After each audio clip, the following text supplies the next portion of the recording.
सारा आपका कुछ करते पता है साइड होता है, second is the credit side. तो लाइक एक्सपेंस कोई है, लेट्स से रेंट है, ठीक है, रेंट है से 1000 का है और क्रेडिट में रेंट पेबल ले लो,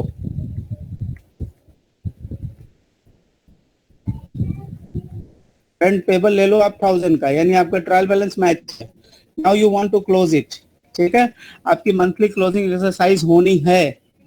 जनरली जो monthly closing exercise is happening in the business, they are not transferring the rent, they are just doing some outside the system, ठीक है। But if they are doing on the system, so what will be happen, what the business will do, business बोलेगा ठीक है जी। मेरा भाई अभी ये जो रेंट अकाउंट का यूजुअली क्या होता है, एंट्री कैश टू रेंट है ना, कैश अकाउंट होता नहीं, है तो डिपेंड, अगर आपने पैसे नहीं दिए तो it will be lying in the rent payable ना, अच्छा। लाइक वेजेस है, नहीं वेजेस आप आपने पे कर दिया है, वेजेस मान लो कैश में आपने अगर पे कर दिया होगा, तो पुराना कोई कैश का ओके बैलेंस अगर रहा होगा, आई डोंट नो, पुराना कोई कैश का बैलेंस रहा होगा, वो कैश का बैलेंस अगर पहले से अगर 10,000 रहा होगा, तो 10,000 में से ये 4,000 माइनस हो जाएगा, ठीक है, क्योंकि आपने 4,000 पे कर दिया ऑन अकाउंट ऑफ रेंट। तो अभी जो कैश का बैलेंस यहाँ पे दिखेगा, वो दिखेगा 6,000 से, ठीक है। अभी रहा बात कि ये 10,000 था, तो इसका कॉरेस्पॉन्डिंग मैं मान के चलता हूँ कि बिजनेस के पास सिर्फ 2 ही अकाउंट थे, and that was the capital account, cash to capital, business has started with capital, ठीक है। तो कॉरेस्पॉन्डिंग कैपिटल रहा होगा 10,000 का। सो मैं कैपिटल पे इधर 10,000 लिख ले रहा हूँ, अगेन मेरा ट्रायल बैलेंस मैच है। नहीं तो मेरा ये आप ऐसे समझिए कि जो नॉर्मल एक्सपेंस होता है वो पीएनएल में जब जाता है तो क्या इफेक्ट होता है इसका, वो वो कि वो एक्सपेंस क्रेडिट होता है और पीएनएल अकाउंट में वो डेबिट हो जाता है। अब जब ये तो क्लोज होगा तो एंट्री क्या बनेगी, पीएनएल डेबिट हो जाएगा और क्रेडिट हो जाएगा रेंट अकाउंट, ठीक है। बाकी रेंट जो होगा वो क्लोज हो जाएगा, क्योंकि रेंट जो होता है due to the period concept and matching concept, rent has to be close because ये नॉमिनल अकाउंट होता है। रेंट अकाउंट टेम्पररी है। हाँ, रेंट अकाउंट तो नॉमिनल होता है ना। अच्छा अच्छा। प्रसाद भाई, इज इट ना?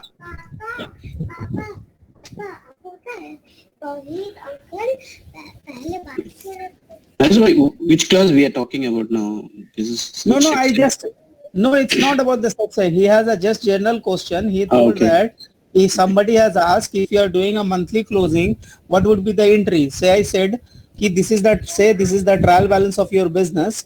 You have a rent paid, rent payable, wages you paid out of cash, and cash is being reduced, and you had a capital. So this is your trial balance. Now you wanted to close and declare the return, like declare the profit. तो आपको क्या करना पड़ेगा, PL को debit करना पड़ेगा और rent को you have to do the credit, तभी जाके, because nominal account has to be closed when you are doing the closing.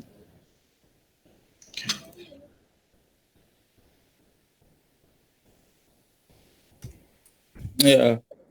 Thereafter to retain earnings. हाँ, then it will go to the retained earning, whatever the balance of the PL account. जी जी। Because PL account is itself a intermediary account ना। जी हाँ, PL तो statement है तो उसमें कुछ नहीं होगा। चलो भाई, तो मैं एक छोटा सा ये रिक्वेस्ट है, I am going to start section C में। कमाल भाई, वो क्या नाम है अपना, रिग्रेशन का। नहीं मिराज भाई, हाँ जी बोलो। सेक्शन ई करो यार, इंटरनल वाला, तो उसके बाद करना उसे। सेक्शन ई स्टार्ट करें? सेक्शन ई स्टार्ट करो, क्योंकि ये दोनों जो है ना, एफ आपने करा दिया, ई अगर हो जाएगा, ये दोनों थ्योरी के हैं, सबके पास स्टडी मटेरियल हो जाएगा, क्योंकि ये दोनों बहुत इंपॉर्टेंट, एग्जाम प्रोस्पेक्टिव से बहुत ज्यादा इंपॉर्टेंट है, चले, क्योंकि 30 मार्क्स हैं। चलो ये भी बात सही है। तो ई पे एक और कोई आदमी का कंसेंट चाहिए। कमाल भाई हम सपोर्ट करते हैं कमाल भाई। कमाल भाई के साथ आप एग्री होते हैं? चलिए सही है। तो फिर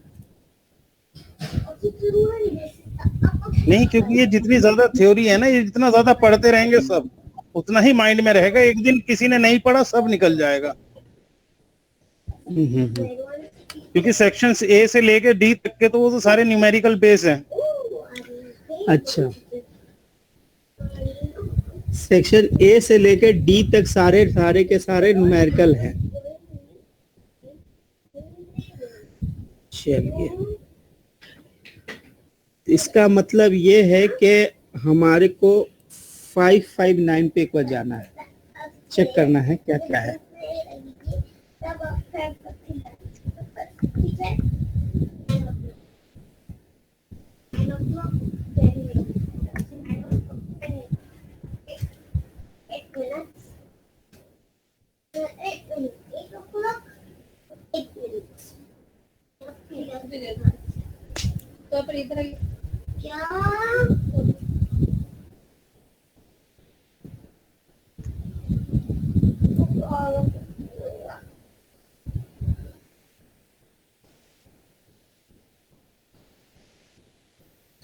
चले फिर ई पे ही एक बार फोकस करके इसको खत्म करते हैं। फिर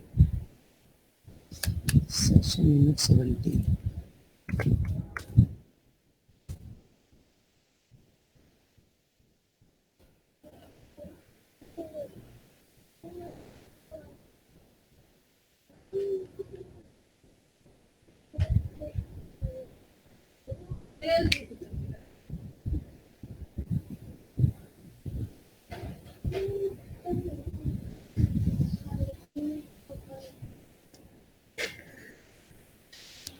अच्छा, ये 15 मार्क्स का चैप्टर है जी। जी कमाल भाई जी, 15 का। तो मतलब भाई, काफी डिटेल में पढ़ना चाहिए। फिर बी और सी ये दोनों 20-20 मार्क्स के हैं, बाकी चारों जो है 15-15 के हैं। क्या बात, क्या बात। तो इसका मतलब है कि ये चैप्टर इज वेरी इंपॉर्टेंट। इसमें we will refer this Gleim for this chapter. ठीक है, तो मैं सबसे पहले आप लोग से एक चीजें समझने का कोशिश कर रहा हूं कि आपको पता है गवर्नेंस का जो एग्जैक्ट मीनिंग क्या होता है। गवर्नेंस का मतलब ये होता है कि जो आप एक रूल्स बनाते हैं, यानी एक कस्टम बनाते हैं, एक पॉलिसीज बनाते हैं, एक प्रोसीड्योर्स बनाते हैं जिससे आप ये इंश्योर करते हैं कि the entity will work effectively and efficiently. So there is a two terms is called efficiently and effectively. Can somebody give me the idea how do you differentiate effectively and efficiently? Parnab bhai, tell me. Effectively का मतलब ये है कि काम होना चाहिए, और efficiently का मतलब कि इस इतने टाइम के अंदर होना चाहिए। टाइम के अंदर देखिए, when we say the effectively, it means sir, work should be completed. Work should be completed. You have to do the CMA. That is the minimum requirement. Quality not efficiently. No, efficiency says not about the quality. It says that with less resources. Yes, with less resources and less time consumed. Yeah, the time itself and resources. Okay. इसका मतलब काम complete होना चाहिए, that is called the effectively. काम resources कम resources से complete होना चाहिए, it means it should be the efficient process. तो सबसे पहले governance is the combination of people who will decide, policies will decide, procedures will decide, process internal control इसके examples हैं। ठीक है, that help to ensure that the entity जो है effectively and efficiently directs its activity toward meeting the objective of its shareholder. अब बात आता है कि शेयर होल्डर्स कौन सा है, who is the stake holders. Is not the share holder, it's a stake holder. Stake holder वो होता है जो आपके कंपनी से इंपैक्ट होता है। ठीक है, if you take any decision that is impacting the share holders और the stake holder is the stake holder. ठीक है, अब उसमें एग्जांपल्स में कौन होते हैं, they are the employees, they are the share holders, they are the government, they are the regulator. कुछ भी हो सकता है। रेगुलेटर का मतलब if the company is listed in India then SEBI, if the company is listed in US it means SEC. SEC का मतलब क्या होता है? Stock exchange commission, I believe सही है। तो दो बोलता है कि स्टेक होल्डर्स आर पर्सन और entity who are affected by the activity of the entity, यानी जो एंटिटी ने कोई काम परफॉर्म किया उससे अगर स्टेक होल्डर्स को कोई इंपैक्ट पड़ता है दैट इज कॉल्ड द, मतलब those peoples are known as the stake holders. इसमें कौन लोग हैं? इसमें तो एक शेयर होल्डर्स है, दूसरे एम्प्लॉयज हैं, तीसरे सप्लायर्स है, चौथे कस्टमर है, पांचवें नेबर्स है, छठे गवर्नमेंट है और सातवां एनवायरमेंट है। बाकी सारी चीजें चलती रहेंगी, ठीक है। तो इसका मतलब ये हो गया कि गवर्नेंस जो है वो एक combination of people, policies and procedures, 1 2 3 4 4 Ps है। अगर आप देखा जाए तो इसमें 4 पीज है, people, process, procedures and policies है। इनसे ऊपर से इसको अप्लाई करके हम लोग इंश्योर करते हैं कि the entity is performing in the right direction so that they can complete their work efficiently and effectively, ठीक है। उसके बाद सबसे बड़ा चीज है कि जब कंपनी कोई भी एंटिटी काम करती है तो उसका पहला ऑब्जेक्टिव क्या होता है कि शेयर होल्डर्स का वैल्यू एडिशन हो, दूसरा कंपनी के ऊपर में कंप्लायंस प्रॉपर हो। तो when you say the stake holders का वैल्यू एडिशन हो तो who are the stake holder जिससे कंपनी कुछ भी इम्पैक्ट डिसीजन लेता है तो they are going to impact out of their decision. उसके बाद आता है जी कॉर्पोरेट गवर्नेंस। कॉर्पोरेट गवर्नेंस जो होता है वो 2 लेवल पे होता है, इधर इंटरनल हो सकते हैं, एक्सटर्नल हो सकते हैं। बोलता है कि कॉर्पोरेट गवर्नेंस यानी, अब बात आते हैं जी क्या है, तो corporate charters, bylaw, board of director, internal audit functions are the internal, यानी जो आप अपने कंपनी के अंदर में जो बंदे होते हैं who check cares that you are complying with the requirement of the law, आप काम सही से कर रहे हो, सही डायरेक्शन पे कर रहे हो। Internal audit will come and check your process how you are doing, if you are overlooking some process, और या फिर आपने कोई कैश के डिस्बर्समेंट में प्रॉपर कंट्रोल लगाए कि नहीं, सेल्स की प्रॉपर रिकॉर्डिंग हो रही है कि नहीं, रेवेन्यू आप टाइम से रिकॉर्ड करते हैं कि नहीं, these are internal control checks, ठीक है। Board of director will see that के सारे अप्रूवल प्रोसेस फॉलो हो रहे हैं या नहीं। अदर जो बाहर के लोग होते हैं जैसे कंपनीज लॉ, उसके बाद बाकी इनकम टैक्स लॉज, बाकी यूएस के कंटेक्स्ट में बात कर लीजिए तो सार्बन-ऑक्सली एक्ट, उसके बाद वहां का जो होता है एसईसी वाला,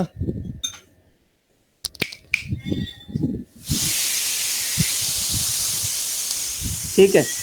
तो law, regulation, government regulator who enforce them are the external. तो ये बंदे जो होते हैं ये बाहर के होते हैं, they force you to do follow the certain rules. तो कंपनी लॉ उसके सबसे, कंपनी लॉ ये सारी चीजें उसके एग्जांपल्स हैं, ठीक है। अब बात आती है कि गुड कॉर्पोरेट प्रैक्टिस में क्या हो सकता है। तो सबसे पहले ये होता है कि आप अपने कंपनी के अंदर एक प्रॉपर कल्चर डेवलप करें।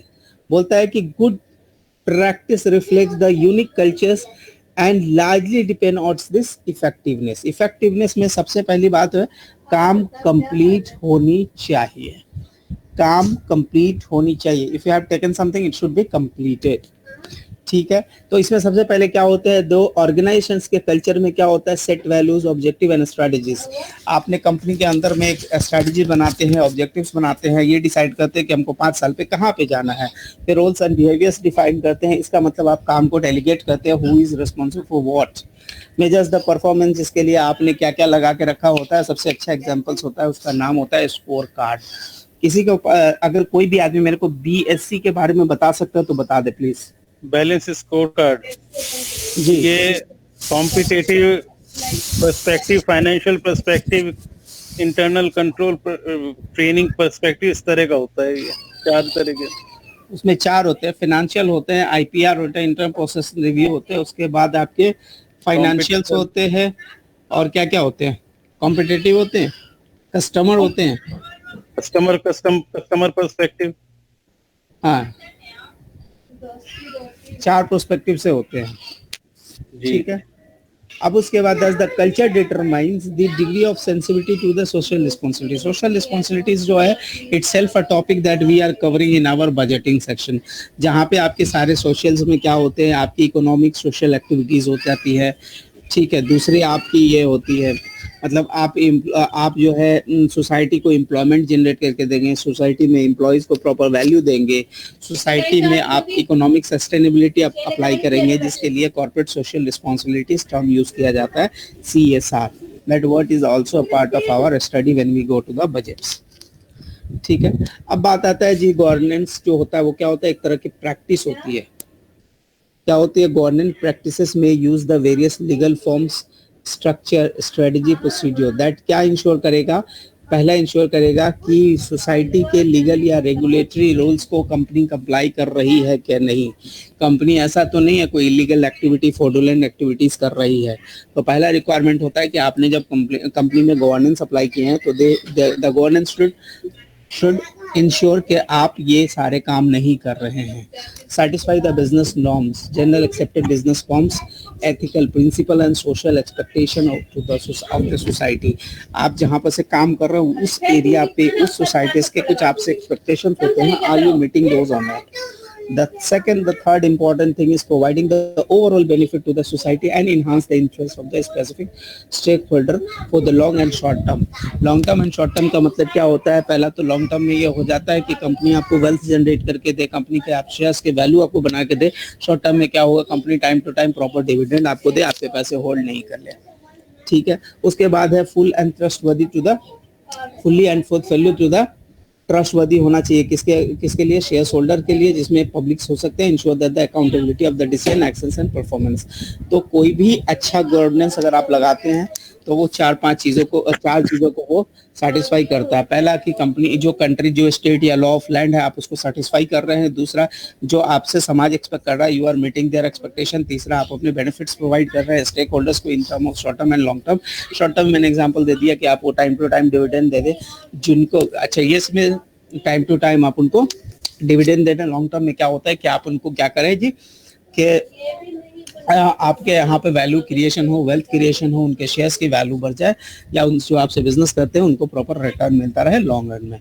उसके बाद है fully and trustworthy. Stake holders में कोई भी हो सकता है, पब्लिक हो सकते हैं, मतलब आपकी जो डिसीजंस, आपके जो एक्शंस या परफॉर्मेंस हो, मतलब उससे उनकी जो आपके स्टेक होल्डर्स हैं उनको प्रॉपर रिपोर्ट मिलता रहे. Report fully and faithfully to its stake holders, जिसमें आपके डिसीजंस, एक्शन एंड परफॉर्मेंस की जो रिपोर्ट यानी एनुअल रिपोर्ट्स बनती है वो आपके कन्वे होते रहे. गवर्नेंस प्रिंसिपल्स जो होते हैं वो क्या होते हैं, applies to all organization activity. Does the process provide the overall directions of risk management activities. तो आपको क्या होता है कि गवर्नेंस जो होता है जो आप ऑर्गेनाइजेशन में अप्लाई करते हैं वो एक पूरे प्रोसेस को फॉलो करते हैं. तो देखिए क्या होता है, सबसे पहले गवर्नेंस जो है रिस्क मैनेजमेंट में आपको हेल्प करता है. And if you have a proper risk then means आपकी जो एक्टिविटी होगी प्रॉपर कंट्रोल होगी. अब यहाँ पे बात आता है कि एक कंपनीज के अंदर कॉर्पोरेशंस के गवर्नेंस जो होता है इन कॉर्पोरेशंस में, उसमें क्या होता है कि अगर सोल प्रोप्राइटरशिप है, पता होगा सबको पता होगा कि सोल प्रोप्राइटरशिप क्या होता है, या जनरल कोई पार्टनरशिप ये क्या होता है. उसमें क्या होता है, सोल प्रोप्राइटरशिप में एक ही बंदा होता है जो रिस्पॉन्सिबल होता है. ठीक है, दूसरा पार्टनरशिप में क्या होता है, एक से ज्यादा होता है. is incorporated with the legal entity under the authority of the state statute to carry out the purpose determined by the corporation. Ordinary is treated as the legal person with the right and obligation. दूसरा जो governance इन corporations, तो इसमें हमने सिर्फ इसके बारे में पढ़ना है, स्ट्रक्चर्स के बारे में. The corporations are govern by the stake share holders. Share holders जो होते हैं, जो इक्विटीज वाले होते हैं, उनको ही कंसीडर किया जाता है, प्रेफरेंस वाले को नहीं कंसीडर किया जाता. हु इलेक्ट द बोर्ड, जिनका काम होता है कि बोर्ड को अपॉइंट करना and approve the fundamental changes in the corporation structure. और अगर कोई डायरेक्टर्स आएगा जाएगा तो उनके अप्रूवल्स वहाँ होते हैं. कंपनी कितनी उसके बाद होता है डायरेक्टर्स जो होते हैं वो क्या होते हैं, they are the agent on behalf of the share holders. ठीक है, उनके जो डायरेक्टर्स डिसीजन लेते होते, क्योंकि सारे share holder can not come to the board and take the decision, that's why the appoint the directors. They establish the corporate policies, adopt the laws. And आपके CMA का सवाल आता है, who establish the corporate policies, who adopt the bylaws. ठीक है, तो ये directors होते हैं जो आपके कंपनीज के अंदर कॉर्पोरेट पॉलिसीज को एस्टैब्लिश करते हैं.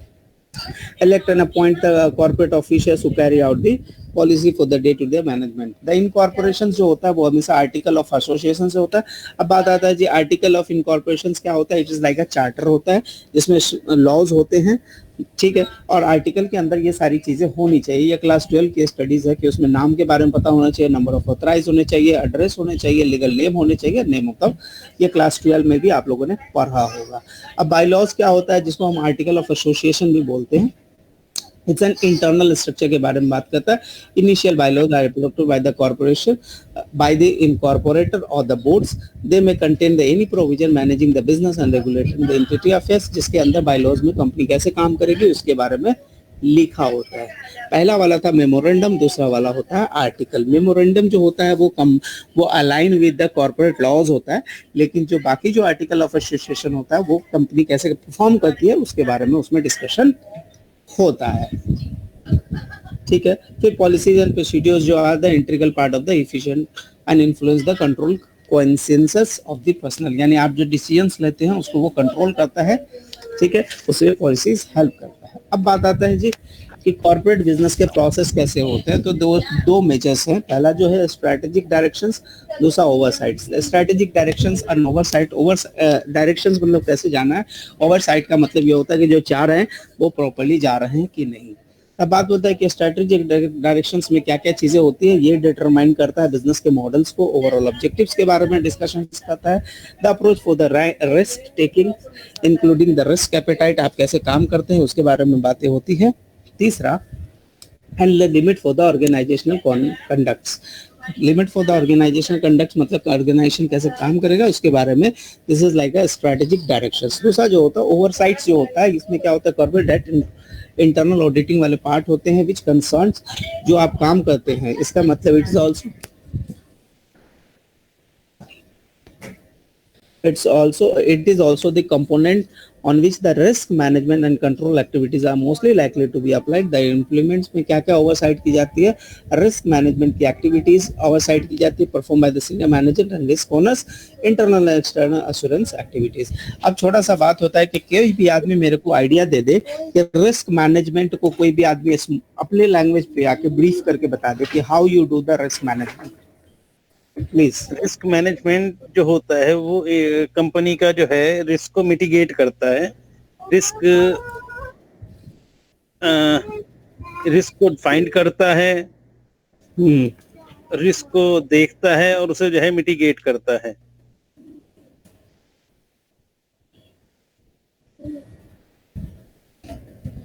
ना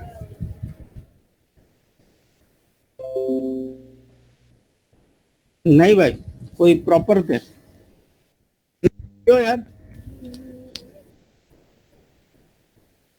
आनंद भाई,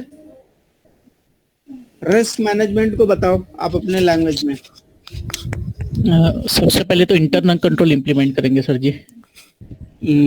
ये तो एक्शन प्लान हो गया बाद का। ओके, पहले क्या करोगे वो बताओ ना।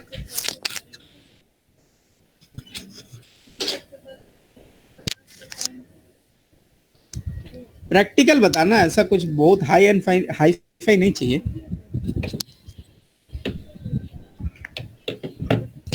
तो फैज भाई रिस्क मैनेजमेंट में बताएं, कुछ अपना आइडिया दें। जी मनोज भाई, मेरे अनुसार ये है कि अगर हम लोग कोई भी डिसीजन लेने अगर जाएंगे ना तो उसके मतलब वो डिसीजन का इम्पैक्ट हम लोग के ऑर्गेनाइजेशन में कितना इफेक्ट होगा और जो नेगेटिव इफेक्ट होने वाला है उसको हम मिनिमाइज करेंगे। सबसे पहले रिस्क आइडेंटिफाई करेंगे, फिर रिस्क का असेसमेंट करेंगे और फिर रिस्क का रिस्पांस देंगे कि उसे कैसे मिटिगेट किया जा सकता है। यानी सबसे पहले हम लोग बोलेंगे ये कि आइडेंटिफाई करना सबसे पहला काम होता है, करेक्ट। दूसरा काम होता है उसकी इम्पैक्ट एनालिसिस करना, क्योंकि इम्पैक्ट एनालिसिस करने के वक्त ही पता चलता है कि वेदर ये वाले रिस्क को हम लोग को कंसिडर करना है या नहीं करना है या फिर इसको जान देना है। उसके बाद रिस्क मिटिगेशन प्लान बनाते हैं।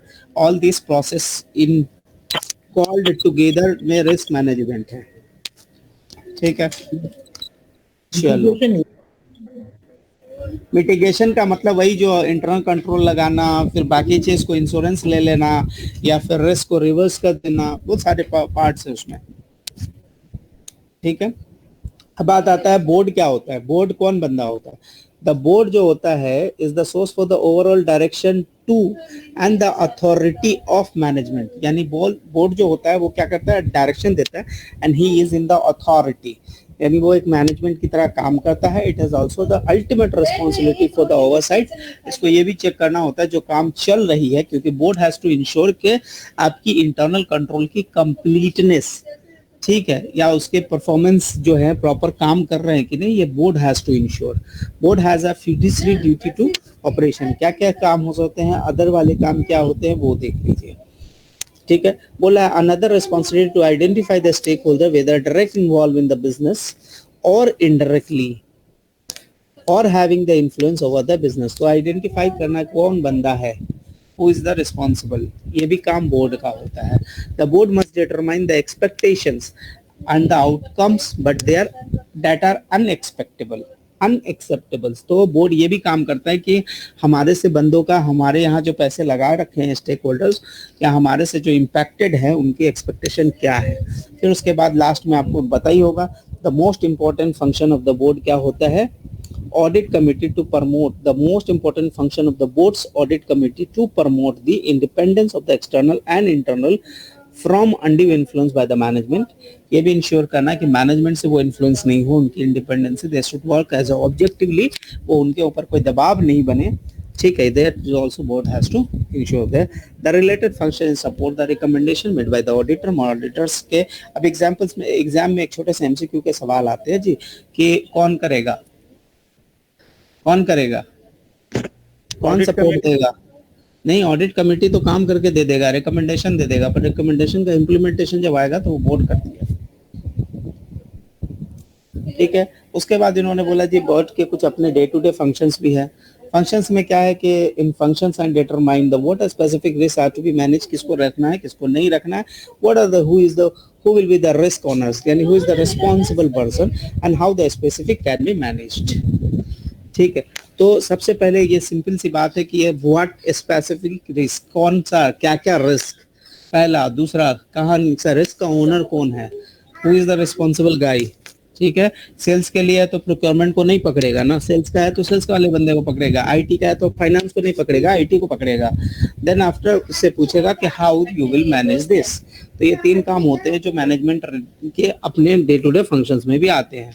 उसके बाद बात आता है the function of the risk owner, जो बंदा होता है जो रिस्क का ओनर होता है, जिसको पता होता है जी फाइनेंस डिपार्टमेंट में क्या क्या रिस्क है, तो पहले वो क्या करते हैं, evaluating the adequacy of the design of the risk management activities, जो हमने यहाँ पर रिस्क को मैनेज करने के लिए जो चीजें बना के रखी है, जो यहाँ पे एसओपी बना के रखा है, जो भी प्रोसीड्यूर एस्टैब्लिश करके रखा है, वो इतना एफिशिएंट है क्या कि हमारे सारे रिस्क को आइडेंटिफाई कर ले, हम वहां से रिस्क को मैनेज कर सके, and the organisation ability to carry out them as design.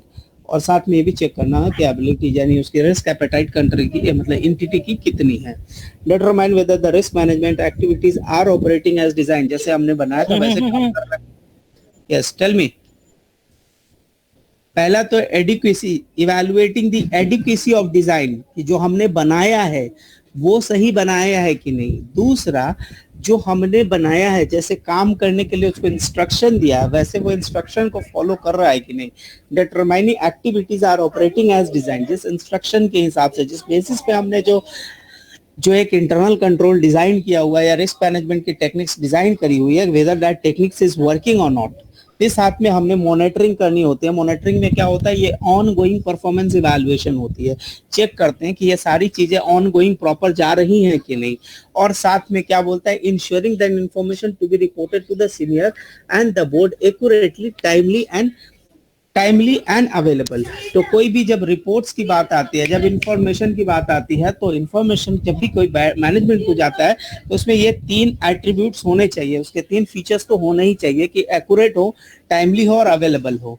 वो क्यों? क्योंकि वो क्या होता है, एक्यूरेट अगर नहीं है तो फिर बोर्ड अगर इसके ऊपर कोई स्ट्रेटेजिक डिसीजन लेगा तो उनके डिसीजन गलत हो जाएंगे। टाइमली ये नहीं, इन्फॉर्मेशन अगर टाइम पे नहीं आते, टाइम बार्ड इन्फॉर्मेशन होते तो उनकी रेलेवेंस खत्म हो जाती है। अनअवेलेबल, इनका मतलब होता है कि अगर वो जाके अगर चेक करना चाहे कि हाँ जी बात सही है या गलत है, तो वो उनको मतलब उनकी जो अगर डाउनवर्ड, अगर वो बैकवर्ड जाके चेक करना चाहे तो अवेलेबिलिटी होने से he can get that information. अब बात आती है जो रिस्क कमेटी। रिस्क कमेटी भी बनाई जाती है। रिस्क कमेटी में be create that identify the key risk, जो कमेटी बताएगी कि क्या क्या रिस्क है, साथ में बताएगी कि connect them to the risk management process, जो रिस्क है उसको रिस्क मैनेजमेंट प्रोसेस के साथ उसको कनेक्ट कर देगा। उसके बाद डेलीगेट कर देगा, क्योंकि उसको पता रहेगा कि who is the responsible person, उसके साथ उसको जाके अलाइन करवा देगा, उसको डेलीगेट करेगा, बोले भाई साहब this is the risk I have found, now you are the one who has to manage this. Consider whether the tolerance levels delegated to the risk or are consistent with the organizational risk appetite। अब simple सी बात होती है कि मान ले कि अगर जिस बंदे को बोला गया है कि यू आर द ओनर, साथ में उनको ये भी बताया गया होगा कि ठीक है अगर ये 2 रुपए का 5 रुपए का अगर कोई वेरिएशन रहेगा तो यू कैन पास कर देना, उसके लिए प्रोसेस को रोकने का नहीं है, क्योंकि process should not be the hindrance to the operation of business.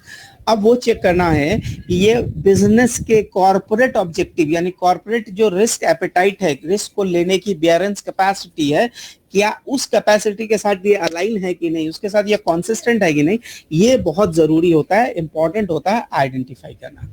फिर बोलता है जी governance expectations including the tolerance must be periodically evaluated, re evaluated, यानी मॉनिटर किया जाना चाहिए, ताकि पता ये चले कि जो हमने इनको टॉलरेंस लेवल दिया हुआ है ये उससे ऊपर तो नहीं एक्सीड कर रहे हैं, या अगर नीचे से आ रहा है तो इनको टॉलरेंस लेवल है, they have to reduce it. Thus the result may be change in the risk management activities। ये जो 5 पॉइंट्स थे, ये 5 पॉइंट्स हमारे क्या थे, ये पॉइंट थे कॉर्पोरेट गवर्नेंस प्रोसेस के। तो सबसे पहले इसमें ये होगा कि जो गवर्नेंस है उनके कंपोनेंट को आपको डिफाइन करना पड़ेगा, फिर बोर्ड को डिफाइन करना पड़ेगा, फिर तीसरा आपको मैनेजमेंट को डिफाइन करना पड़ेगा, चौथा आपको जो रिस्क के ऑनर्स हैं उनके फंक्शंस को डिफाइन करना है, पांचवा रिस्क की कमिटीज कैसे काम करती है you have to define, and छठा गवर्नेंस के क्या एक्सपेक्टेशन है।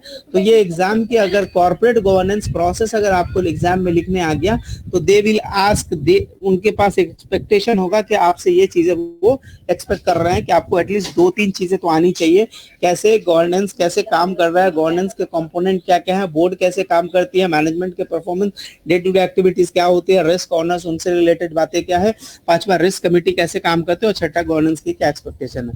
बाकी अब नया चीज तो अब नहीं है, ये इंटरनल कंट्रोल है, ये हम लोग का बहुत पुराना पढ़ा हुआ चीज है। चूंकि कॉर्पोरेट गवर्नेंस वाला पार्ट जो था हमारे पुराने सारे डिस्कशन पे नहीं था, ठीक है, तो this was supposed to be included. Sir हम पहले भी कर चुके हैं। कौन सा गवर्नेंस? इस लेवल पे तो हमने नहीं पढ़ा है भाई जी, पर वो ये सेक्शन एफ में तो था तो सेक्शन एफ में कब था हमारा मैनेजमेंट, ये कॉर्पोरेट गवर्नेंस जो था वो सिर्फ डिफिनेशन था, और वहां पे सिर्फ 2 ही बातें थी, कन्फर्मेंस और परफॉर्मेंस पे रिलेटेड थी।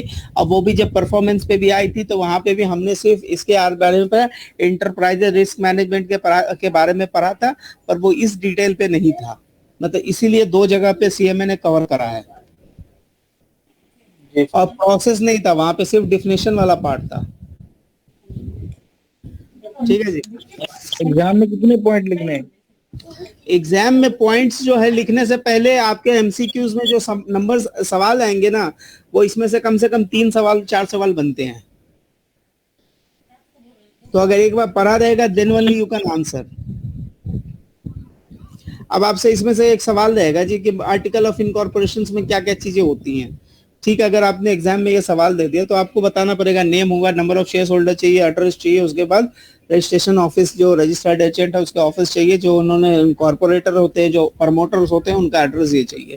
तो ये सारे छोटे छोटे पॉइंट्स होते हैं जिनके ऊपर आपको एग्जाम में सवाल आता है। ठीक है जी। अब आइए, इन्होंने बोला जी कि इंटरनल कंट्रोल के बारे में थोड़ा सा पढ़ लें। इंटरनल कंट्रोल क्या होता है? एक ऑर्गेनाइजेशन क्या होता है? An organisation establish a system, एक सिस्टम इंस्टॉल करता है बिजनेस, जिसमें क्या होता है, manage many of the risk it faces. तो अब इन्होंने बोला कि ये जो स्टेटमेंट ऑफ ऑडिट स्टैंडर्ड है उसमें इंटरनल कंट्रोल को इस तरह से डिफाइन किया गया है। ठीक है, कैसे डिफाइन किया? बोला गया a process affected by those charged with governance, जिनके पास गवर्नेंस मैनेजमेंट की अथॉरिटी है, and other personnel that are designated, that are designed to provide the reasonable assurance that the achievement of the entity's objective with regard to the reliability of the financial reporting. तो पहला क्या वो आपको assurance देंगे, और यहाँ पर exam का एक सवाल होता है कि जो इंटरनल कंट्रोल या कोई जो भी चीज है वो आपको एक रीजनेबल एश्योरेंस दे सकते हैं, they won't give you the absolute assurance. कि किस चीज की? सबसे पहली कि reliability of the financial reporting, जो फाइनेंशियल रिपोर्टिंग आप दे रहे हो वो रिलायबल है, यानी उसकी जो इंफॉर्मेशन है, उनके जो नंबर्स है वो चेक एंड वेरीफाइड है। दूसरा, effectiveness and efficiency of operation, business जो काम कर रहा है वो इफिशिएंट एंड इफेक्टिव मैनर में काम कर रहा है, कोई भी प्रोसेस में टाइम कंज्यूम नहीं हो रहा, एक्स्ट्रा रिसोर्सेज नहीं लग रहा। साथ में तीसरा क्या बात इंश्योर करता है? The compliance with the applicable law, यानी जो भी लॉ ऑफ लैंड है, जो भी कंट्री के रूल्स है, चाहे वो मिनिस्ट्री के रूल्स हो, मिनिस्ट्री ऑफ लेबर्स के हो, कंपनीज एक्ट के हो, वो सारे रूल्स एंड रेगुलेशंस को कंपनी ने कंप्लाई किया हुआ है। ठीक है, तो ये उसके तीसरे पॉइंट्स है, compliance with the applicable law and regulation. चौथा पॉइंट्स है, internal control also safeguarding the asset against the unauthorised acquisition, यानी आपने कोई ऐसे एसेट तो नहीं बाई कर लिए जो कंपनी में ऑथराइज नहीं थे, कंपनी को जरूरत नहीं थी, and they are use like how you are using, एक चीज है जिसके लिए पर्पस डिफाइन होता है, you are not deviating from the defined purpose, and the disposition, यानी क्या वो एसेट आपने लाया, अब उसको आपको यूज करना है, डिस्पोज करना है, उसके लिए भी प्रॉपर एक पॉलिसीज होनी चाहिए, that is a part of internal control, may include the relating to the financial reporting and operation objectives. तो ये सारी जो बातें थी, इसका मतलब ये है कि एक ऑर्गेनाइजेशन, एक एस्टैब्लिशमेंट के अंदर में इस तरह से सिस्टम को डिजाइन करना पड़ेगा कि जो सिस्टम जब रिपोर्ट मैनेज करे, जब रिपोर्ट भेजे पब्लिक डोमेन में, तो वो क्या होना चाहिए? रिलायबल होना चाहिए। साथ में वो सिस्टम ये इंश्योर करे कि सारे operation effectively and efficiently managed हैं। तीसरा, कंपनी जो है, एंटिटी जो है, एप्लीकेबल लॉ को कंप्लाई करती है। चौथा, सेफगार्डिंग ऑफ द एसेट्स की इक्विजिशन पे, यूज पे, डिस्पोजिशन पे आपके प्रॉपर कंट्रोल हो। तो ये ऐसा आपने एक सिस्टम बनाया। उसके लिए हमारे को एक कोसो आया, जिसको हम बोलते हैं committee of sponsoring and Treadway commissions, जिसको हम कमिटी ऑफ स्पॉन्सरिंग कमीशंस भी बोलते हैं, तो जिसको हम बोलते हैं जी कोसो। कोसो ने ये बोला है कि कोसो ने जो डिफिनेशन दिया था वो 6, आगे हम लोग कहीं दूसरे सेक्शन पे कंप्लीट कर लेंगे, आगे इसके 17.2 पे भी इसकी कवरेज है, तो we will check it how the COSO has defined the internal control. अब बात आता है कि इंटरनल कंट्रोल और क्या क्या चीज को ये करता है। उस पर क्राइम पे करे वो तो कोसो, तो क्या कोसो का जो फ्रेमवर्क है इंटरनल कंट्रोल का, वो कोसो का है, कोबिट का है? कोविड है, वो कोसो नहीं है भाई साहब, कोबिट है। थोड़ा सा रुक जाइए, ठीक है, वो आएगा, आगे आएगा, कमाल आएगा, ठीक है। अब बात होता है, एक मिनट महाराज भाई, इसी चेक करो, कोसो का जो इंटरनल कंट्रोल है ना, वो क्राइम पे है, कोविड पे नहीं है। कोसो के जो फ्रेमवर्क है वो क्राइम है, क्राइम है। चलेंगे आगे देख लेते हैं, एक मिनट रुक जाइए, ठीक है। तो दूसरा क्या बोलता है कि one such risk, the risk of fraud differ from the errors because it's intentional। अब इंटरनल कंट्रोल के अंदर सबसे पहले उसने बताया कि ऑर्गेनाइजेशन को एक ऐसा सिस्टम लगाना पड़ेगा जिसको कहते हैं जी इंटरनल कंट्रोल, जो मैनेज करेगा क्या? रिस्क इट फेस, जिस तरह के रिस्क वो फेस करते हैं उसको वो मैनेज करते हैं, that is a part of internal control. अब बात आ जाती है जी कि अदर रिस्क क्या होता है? रिस्क ऑफ फ्रॉड होता है बिजनेस के अंदर। रिस्क ऑफ फ्रॉड क्या होता है? उसमें बताया जाता है कि रिस्क जो फ्रॉड है वो ईरर से अलग होते हैं, क्योंकि ईरर अनइंटेंशनल होते हैं, फ्रॉड इंटेंशनल होते हैं, वहां पे चीजें अपने हिसाब से मैनिपुलेट की जाती है। It typically involve the precious incentive to engage in the wrong and the perceived opportunity। अगर किसी को याद होगा तो इन्होंने फ्रॉड ट्रायंगल्स के बारे में आपने कहीं ना कहीं पढ़ा होगा। यहाँ पे पहला ट्रायंगल होता है, इस ट्रायंगल्स को हम क्या बोलते हैं? प्रेशर। प्रेशर कुछ भी हो सकता है, बिजनेस के प्रेशर हो सकते हैं, आपके पर्सनल प्रेशर्स हो सकते हैं। दूसरा incentives to engage in the wrong doing, यानी आप जब कर रहे हो तो आपको कुछ एक्स्ट्रा बेनिफिट मिलने लगा है, that is called the incentive of wrong doing. और तीसरा होता है परसीव्ड अपॉर्चुनिटी, यानी आपने देख लिया कि यहाँ पे ड्रॉबैक्स है, यहाँ पे चीजें खुली हुई हैं, तब आप वहां से चीजें यहाँ निकाल सकते हैं। तो ये फ्रॉड ट्रायंगल्स होते हैं जहाँ पे 3 चीजों के बारे में पढ़ा जाता है। अभी एक बंदा है जो किसी लीगल केस में फंसा हुआ है, that is called the pressure. अब वो प्रेशर से निकलने के लिए क्या करेगा? अभी उसको कल के दिन अपना वारंट का पैसा जमा करना है, डिमांड के पैसे जमा करना है। वो देखेगा अरे मैं पेटी कैश का होल्डर हूँ, हमसे कोई पैसा नहीं पूछता है, चलो 1 महीना के लिए ले लेता हूँ, बाद में जब दे दूंगा। There is a one thing called pressure. दूसरा होता है जी क्या? Incentive to engage in a wrongful. ठीक है, अब उसने क्या किया? इस चीज में काम में एंगेज हो गया। और क्या होता है, कभी कभी कोई बंदे होते हैं जो शॉर्ट टर्म में पैसा निकाल के कहीं लगा लिए, उनको कुछ पैसे मिल गए और फिर यहाँ पे पैसे लगा देते हैं।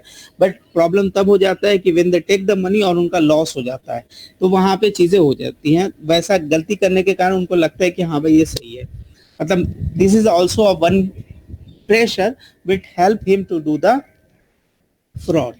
तीसरा होता है कि इस तरह करने के लिए उनके पास अपॉर्चुनिटी है। अब अपॉर्चुनिटी का मतलब ये क्या होता है कि अगर वो साइन भी वही कर रहे हैं और ऑथराइज भी वही कर रहे हैं और प्रिपेयर भी वही कर रहे हैं, तो इसका मतलब है कि वो ऐसा काम कर सकते हैं because he has the opportunity, there is no check and balance there. ठीक है, अब यहाँ पर ये बोलता है कि examples are the fraudulent examples. अब कैसे होते हैं? Examples are the fraudulent reportings and misrepresentations of assets, misappropriation of assets। Financial reporting में भी आपके कोई फ्रॉडलेंट्स हो सकते हैं, जिसमें हमने सबसे पहले सत्यम का केस का एग्जांपल्स लिया जाता है जब आपको चीजें बताई जाती है कि how the frauds happen. Internal control design to prevent and detect the internal control, यानी यहाँ पे चीजें क्या हो जाए? पहले तो प्रिवेंट हो जाए, प्रिवेंट का मतलब होने से पहले हो जाए। दूसरा, अगर हो गया तो पता चल जाए कि हाँ जी कब हाँ हुआ, कैसे हुआ, यू कैन डिटेक्ट इट। इसका मतलब होता है because the concealment, however because of the concealment aspect of fraudulent या collusions और falsifications पे ये थोड़ा सा मुश्किल है। Control can not give the absolute result that are the material fraud will be prevented and detected. अगर आपको याद होगा कमाल भाई, देयर इज अ वन सवाल जहाँ पे बोला गया था कि इंटरनल कंट्रोल फेल हो जाएगा, तो आपने वहां पे एग्जांपल्स दिया होगा कि हाँ जी जब लोगों के बीच में कल्यूजन हो जाए और फॉल्सिफिकेशन ऑफ डॉक्यूमेंट हो जाए तो वहां पे चीजें एस्टैब्लिश करना बहुत मुश्किल हो जाता है कि यहाँ पे फ्रॉड हुआ है या नहीं हुआ। यानी जिसने चोरी करी है उसने सारे रेगुलराइज कर दिया, उसने पीओ बना दिया, परचेज ऑर्डर बना दी, इन्वेंटरी रिसीविंग करवा दी, पेमेंट प्रॉपर करवा दिए। तो अब क्या होता है, और अगर वो कंज्यूमेबल्स है तो उसकी एग्जिस्टेंस को पता करना क्या हो जाएगा जी? मुश्किल हो जाएगा। तो that is a example of falsification. ठीक है जी। Control must be cost beneficial. अब आपका कंट्रोल इतना नहीं होना चाहिए कि लॉस से ज्यादा एक्सपीरियंस हो जाए। ठीक है, यानी आपकी कॉस्ट बेनिफिट एनालिसिस पहले परफॉर्म होनी चाहिए अगर कोई भी कंट्रोल को जब आप इंप्लीमेंट करने जाते हैं। It should not have the adverse effect on the efficiency and the profitability. अभी आपने हम लोगों ने पीछे एक जगह पे कहीं हमने एग्जांपल में भी लिया कि आप ऐसे प्रोसेस को इतने स्ट्रिंजेंट नहीं कर दें कि आपकी ऑपरेशन ही रुक जाए। ठीक है, तो आपके जब भी प्रोसेस डिजाइन करते होते हैं, जब भी आप कंट्रोल डिजाइन करते हो, तो you have to take care that the audit committee might review the internal auditors work schedules. ये सारी चीजें होती हैं जिसमें एक कहने का मतलब होता है कि कंट्रोल जो होने चाहिए बेनिफिशियल्स होने चाहिए। रिस्क ऑफ फ्रॉड्स में वो एरर से डिफरेंट होते हैं, उसकी रीजनिंग हमारे पास अवेलेबल है। कंट्रोल्स क्या होते हैं? कंट्रोल जो कंपनी जो रिस्क फेस करती है उससे उसको बचाता है। एफसीपीए के बारे में आपने सुना ही होगा कहीं ना कहीं। ये जो सबसे इंपॉर्टेंट चीज है, जो एफसीपीए जो है फॉरेन करप्शन प्रैक्टिस एक्ट है, जो 1977 में ये किया गया था, इनैक्टमेंट आया था। उसके बाद ये ओरिजिन जो होता है वो क्या है, इसका जो ओरिजिन था वो क्या था? वाटरगेट इन्वेस्टिगेशन था, जिन्होंने एडवाइस किया था जी भाई साहब हम लोग को एफसीपीए लगाना चाहिए। ये रिकमेंडिंग वाले बंदे थे। It is design to prevent the secret payment to the corporate fund to the purpose of that Congress has determined to be the contrary to the public policy, such are bribery to the foreign officials. Altogether अगर आप इसको summarise करते हैं तो मैं बता दे रहा हूँ एफसीपीए में आपके फॉरेन पेमेंट जो सेपरेट पेमेंट्स होते हैं, ब्राइबरीज होते हैं, उसको वो प्रिवेंट करता है, बोलता है ये नहीं करना चाहिए। ठीक है, और इसमें फॉरेन ऑफिशियल्स है, जिसमें फॉरेन कंट्री में जाके जो आपको देना है उससे रिलेटेड सवाल है। The Act amend to the Security Exchange Act 1934 to prohibit the domestic concern engaged in the interstate commerce, including the payment acting on behalf whether they're not the business overseas, whether or not registered from the offering the unauthorized payment. पहला foreign official, दूसरा foreign political party, तीसरा candidate for the political offices in foreign country. इसमें 3 payments को include कर दिया गया है। बोल रहा है कि only payment to the official government, जो वहाँ गवर्नमेंट के ओनली पेमेंट किस टाइप के, only political payment to the foreign official government are prohibited, payment to the foreign business owners और corporate officers are not address by the PFCPA. यानी इसका मतलब है कि अगर कोई बिजनेस ओनर्स को आप डिविडेंड पे कर रहे हैं, रॉयल्टी पे कर रहे हैं या किसी तरह की कोई इंसेंटिव्स दे रहे हैं, दैट इज एक्सेप्टेबल।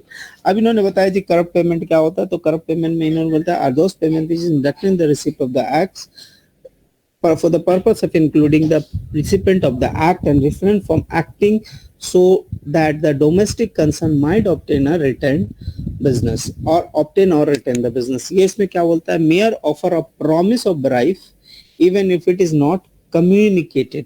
अब इन्होंने ये बोला कि ये सारे जो हैं करप्ट पेमेंट के अंदर में आते हैं। ठीक है, कौन से, ये prohibits payments are mere offer or promise of bribe even if it is not consummated। यानी आपने वेदर किया नहीं किया, आपने अग्री कर लिया, ठीक है भाई पैसा दूंगा, that is also a part of the corrupt payment. Prohibit the payment of anything of value except for the diminished gift, यानी टोकन फॉर हॉस्पिटैलिटी। अगर कुछ मिला है, हो सकता है ये आपके एग्जांपल्स पे आ जाए कि अगर किसी हॉस्पिटैलिटी का अगर पेमेंट नहीं किया है तो वो आपके करप्ट पेमेंट में इंक्लूड नहीं होता है। Payments are prohibited if the person making them knew और should have known that some और all of them would be used to influence the government officers. कोई भी ऐसा पेमेंट जो आपने दिया है जिससे गवर्नमेंट ऑफिशियल्स के डिसीजन चेंज हो जाए, that is also payment is the called the corrupt payment. अब यहाँ पे एग्जांपल्स हैं कि कौन से हैं। Foreign official do not include the clerical और मिनिस्ट्रियल्स एम्प्लॉइज। अब इन्होंने बोल दिया कि जो क्लर्कियल्स और मिनिस्ट्रियल्स एम्प्लॉइज हैं उसमें वो फॉरेन ऑफिशियल्स नहीं आते हैं। अब यहाँ पे लिख रहा है जी, अगर आपने किसी पेमेंट किसको दे दिया जी, क्लर्क को दे दिया, to expedite the process of the goods through the custom may not be prohibited. इसके ऊपर आपकी एक एमसीक्यूज है। दूसरा है such payment that are not prohibited as long as the recipient has no discretion on carry out the government function. आपने किसी ABC को दे दिया जिसका उस ट्रांजैक्शन से कोई मतलब नहीं है, तो वो भी उसके फॉरेन ऑफिशियल्स में कंसीडर नहीं होंगे। That payment can not be considered as a corrupt payment. Payment that are allowed under the written law और the foreign law are also not included. अब सुनिए, सबसे पहले किसी किसी कंट्री में क्या होता है, एक होती है जी नॉर्मल एंट्री, एक होती है जी एक्सपेडाइट एंट्री। तो एक्सपेडाइट एंट्री जो गवर्नमेंट डिसाइड करी होती है, अगर आप उसके पेमेंट करते हैं तो वो पेमेंट जो है करप्ट पेमेंट नहीं होते हैं। उसके बाद बात है regardless of whether the foreign operations, all public company must keep and make the records. जो भी कंपनी के साथ आपके बिजनेस होते हैं उसकी जो चीजें होती हैं, you should have to have a record. क्या रिकॉर्ड में क्या चीजें होनी चाहिए, बुक्स होनी चाहिए, रिकॉर्ड्स होने चाहिए, accounts assurance in reasonable detail that accurately and fairly reflect the transactions and disposition of the assets। कैसे आपने चीजें दी है, कैसे आपने उसको एसेट दिया, कोई पैसे दिए, उसके प्रॉपर रिकॉर्ड्स होने चाहिए, that is called the record keeping. उसके बाद बोला है कि जो भी कंपनीज रजिस्टर्ड है अंडर 134, जो भी एसईसी में रजिस्टर्ड है, must device and maintain the system of internal control accounting control sufficient to provide the reasonable assurance। किस चीज का, ट्रांजेक्शन जो हुए हैं, एग्जीक्यूट हुए हैं, इन the transactions are executed in accordance with the management general and specification authorizations। transactions are recorded as necessary। किस लिए, क्योंकि वो गैप के जो जनरल अकाउंटिंग प्रिंसिपल्स हैं उसको उसने क्या किया हुआ है, फॉलो करके ट्रांजेक्शंस को परफॉर्म किया गया है। यार भाई जी बोलिए। जो दुबई का एससीसी है क्या? दुबई का अब मतलब यूएई का एससीसी है? हाँ दुबई का है ना, अबू धाबी स्टॉक एक्सचेंज। मैंने वो तो स्टॉक एक्सचेंज है। हम बोलते हैं जैसे कोई सेबी हो, या हाँ तो SEC भाई इंडिया में देखिए, यहाँ की जो अपनी कोई बॉडी होगी मिनिस्ट्री की, मिनिस्ट्री ऑफ कॉर्पोरेट अफेयर्स ऐसे कुछ होगी, मेरा कभी उससे वो नहीं पड़ा। अच्छा, नहीं मैं वही सोचा कि जैसे कि यहाँ सेबी है और यूएस में SEC है, हाँ तो तो यूएस यूए में क्या है? पता नहीं, स्टॉक एक्सचेंज अगर है तो ऑब्वियस सी बात है कोई तो बॉडी होगी ना, कोई फेडरल बॉडी होगी। The transactions are recorded as necessary to permit the preparations. Maintain the accountability of the asset, जितने रिकॉर्ड होने चाहिए उसमें आपके एसेट की अकाउंटेबिलिटी के बारे में पूरी चीजें होनी चाहिए। उसके बाद ये भी आपको, इसमें भी आपको क्या रीजनेबल एश्योरेंस प्रोवाइड करना, नॉट द एब्सोल्यूट एश्योरेंस, यानी आपके पास इतने डॉक्यूमेंट होने चाहिए तो so that you can satisfy them. Access to the asset is permitted only in accordance with the management general and specification authorization. किसी ने अगर एसेट को यूज किया है, asset in term of cash भी हो सकता है, कोई दूसरा एसेट भी हो सकता है, वो होना चाहिए मैनेजमेंट का, उसमें एक्सेंट होना चाहिए, मैनेजमेंट ने एसेट दिया हुआ। The recorded accountability for the asset is not compared with the existing assets at the recorded accountability is compared with the existing asset at a reasonable interval and appropriate action is taken with respect to any differences. ठीक है, तो इन्होंने बोला कि जो account जो भी आपने दे रखी है, the recorded accountability of the assets, यानी जो एसेट से रिलेटेड जो अकाउंटेबिलिटी आपने दे रखी है वो भी टाइम टू टाइम आपको चेक करते रहना चाहिए, ताकि आप कंक्लूजन पे आ सके कि जो एसेट्स है प्रॉपर्ली यूज हो रही है कि नहीं कंपनीज के प्रॉपर रूल्स के हिसाब से। एग्जाम का एमसीक्यू का सवाल है कि पेनल्टी कितना होगा। तो सबसे पहले लिखा हुआ है the penalty for the individual for each criminal violation of the corrupt practice provision is fine up to 100,000 और इम्प्रिजन अप टू 5 years और बोथ। किसको? इंडिविजुअल को। कॉर्पोरेशन में भी असेस्ड, जो कॉर्पोरेशन की फाइन होगी यानी बिजनेस की जो फाइन होगी वो 2 million तक की जा सकती है। ठीक है, fine impose upon the individual may not be paid directly और इनडायरेक्टली बाय द एम्प्लॉयर, यानी एम्प्लॉयर उसका फाइन नहीं पे करेगा, वो खुद अपना फाइन पे करेगा।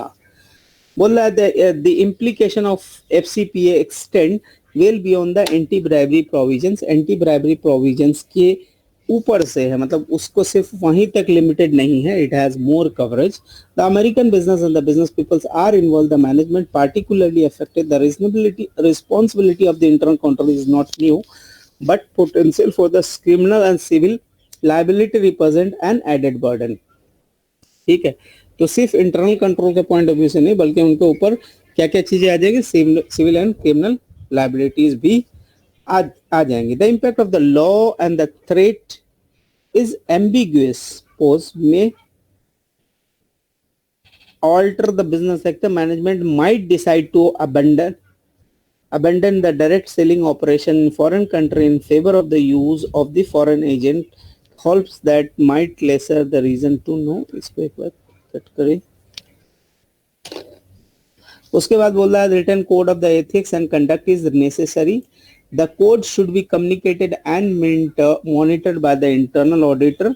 जो आपके जो रिटन कोड्स ऑफ एथिक्स जो होने चाहिए वो कंपनी के अंदर ये होने चाहिए, मैंडेटरी होने चाहिए, इसको ऑडिटर जो होगा वो कंप्लाई करेगा, यानी सबको कम्युनिकेट करेगा, मॉनिटर करेगा कि लोग इसको फॉलो कर रहे हैं कि नहीं। The code might include the explanation of FCPA and its penalties, अपने कोड के अंदर ये आप इनकॉर्पोरेट कर सकते हैं। Written representation regard the compliance may might also be the request at the future times, the foreign agent should be made aware of the prohibitions of the indirect payment. जो foreign के agents हैं उनको भी आपको awareness provide करनी पड़ेगी। तो ये FCPA का छोटा सा था, इसमें 2-3 सवाल बनते हैं FCPA के। सबसे पहले सवाल पेनाल्टी से रिलेटेड बनते हैं, फिर कर्व पेमेंट के एग्जांपल आपसे पूछ सकते हैं, जिसमें एक सवाल वो था कि आपने अगर कोई पेमेंट दिया है जिससे आपकी गवर्नमेंट की डिसाइडेड रूट है कि आपकी नॉर्मल पेमेंट हो और एक है एक्सप्रेस पेमेंट हो। तो जब आप एक्सप्रेस के लिए पेमेंट करते हैं, express way we are taking, then it's not a curve payment. उसके ऊपर भी एक छोटा सा सवाल बनते हैं। अब एग्जाम का जो सबसे खतरनाक सवाल बनता है वो बनता है जी सार्वेनन ऑक्सली एक्ट का सवाल बनता है। ठीक है, तो I think we will take Sarbanes Oxley in the next session because it is a very big session and exam में इससे सवाल बनते हैं, बकायदा पूरे अच्छे से सवाल बनते हैं। ठीक है, तो अगर आप risk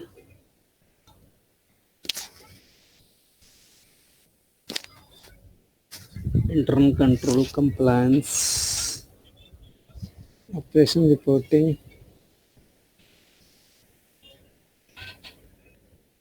example committee managements external auditor legislations flow chart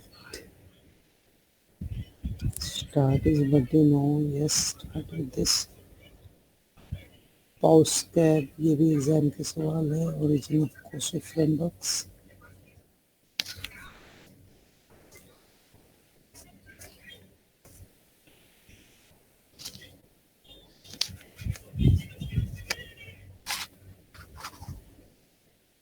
ये जो आप बता रहे थे ना जी कंपोनेंट्स, जी यही वाला था ना जो हमारे कमाल भाई बोल रहे थे। नहीं, कमाल भाई सही बोल रहे, कॉसो ही है। हाँ, तो कॉबिट किधर है? वो कोविड में उनका था मेरा भाई, जो हम पहले कर लिए ऐसा का तो शायद आईकासा कब में कॉबिट था? नहीं, वो कैस्केडिंग अप्रोच वाला जो था ना वो कोविड का था।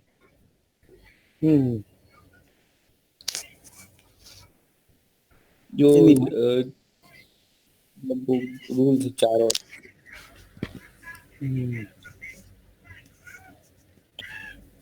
तो इसमें मतलब बेसिकली 3-4 दिन लगेगा हमारे एंड से, बट चीजें खत्म हो जाएंगी, प्रॉपर जाएंगे फिर।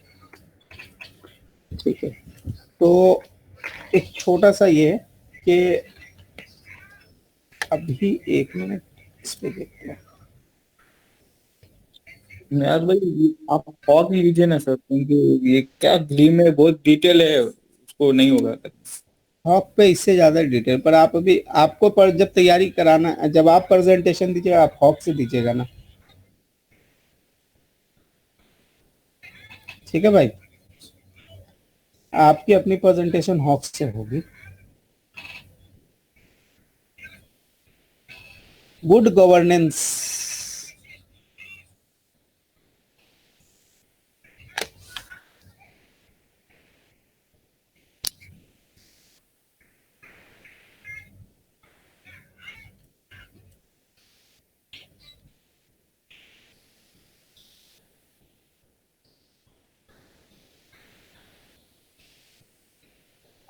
पांच लिए मेरा आपको।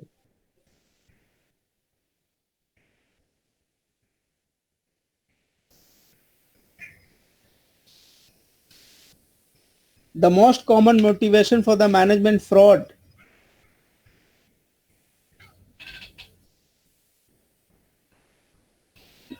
तीन ट्रायगल होना, क्या बोलते हैं?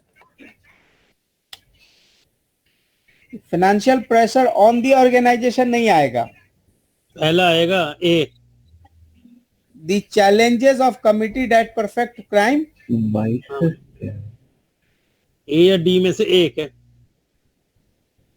या तो होना चाहिए गैम्बलिंग की हैबिट, हाँ, या ये परफेक्ट क्राइम वाला। इन दोनों में से एक ही रीजन लग रहा। डी होगा जैसे। द चैलेंजेस ऑफ कमिटी, यानी ये गैप्स हो सकते हैं। The challenges of committing the perfect crime, the committee perfect crime मैं तो जॉब डिससैटिस्फैक्शन में मेरा भी यही हाल। क्या होगा भाई? ए या डी में से एक होना चाहिए, फाइनल आप करो। It looks like A. ए कौन बोल रहा?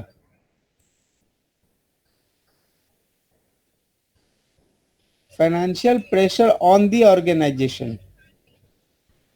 See, management fraud benefits organization than the individual. So the existence of financial pressure is the most common motivation. The management predator attempt to make their financial statement appears more attractive because of the financial pressure of restrictive loan covenant, the poor cash position and loss of significant customer.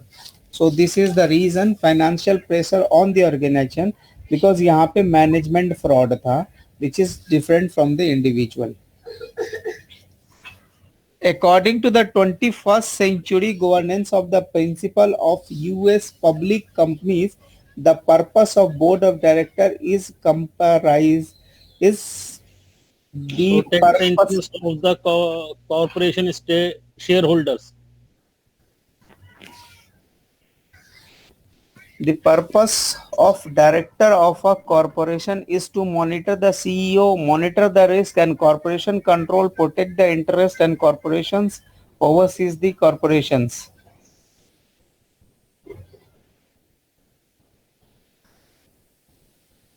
काम आ गया. 21st century corporate governance principle US companies. Good governance require the effective interactions amongst which of the 5 entities. कौन से बंदे के बीच में कम अगर proper communication होगा तो रिजल्ट सही आएंगे.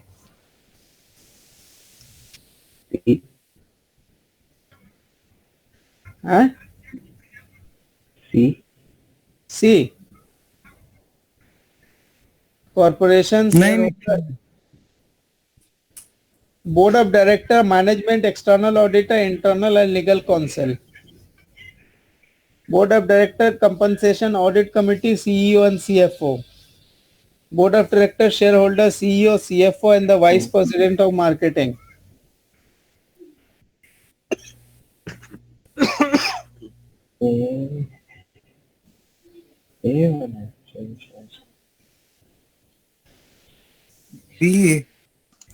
बी हमको ज्यादा मोस्ट अप्रोप्रिएट लग रहा है.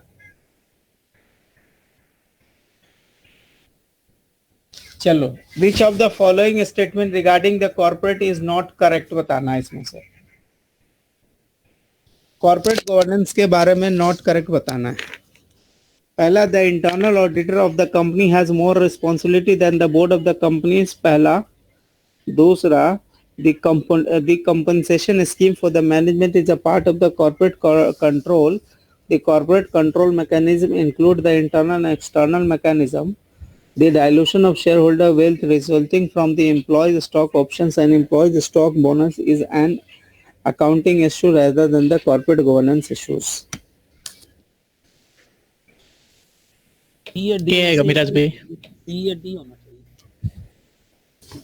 चलो मैं एक बार डी मारता हूँ क्योंकि डी पे थोड़ी सी चीजें. नहीं डी सही है. नॉट करेक्ट बोला है सर जी. नॉट करेक्ट बोला है.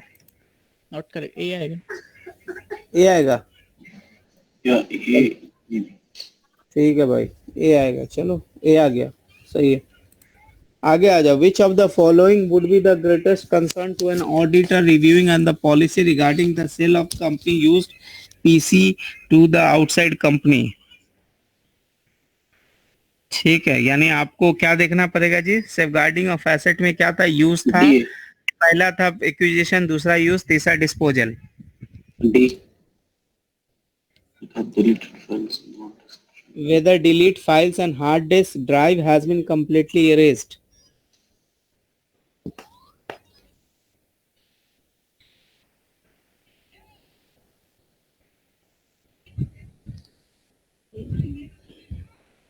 Which of the would be the greatest concern?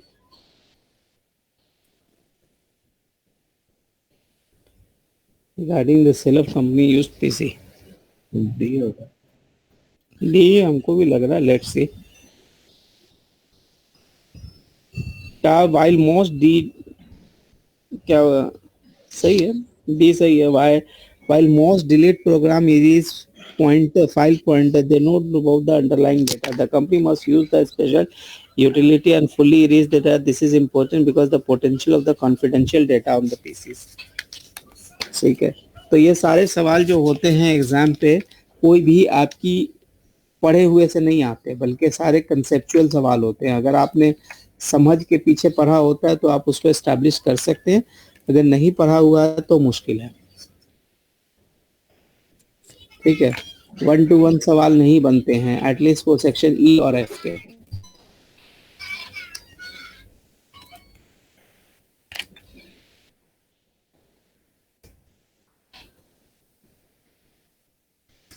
अगर ये 5 सवाल कर लेते तो ठीक, नहीं करते तो और ठीक, कोई मसला नहीं। ठीक है, तो आगे में हम लोग नेक्स्ट डे पे इसका बैलेंस पार्ट कवर करेंगे।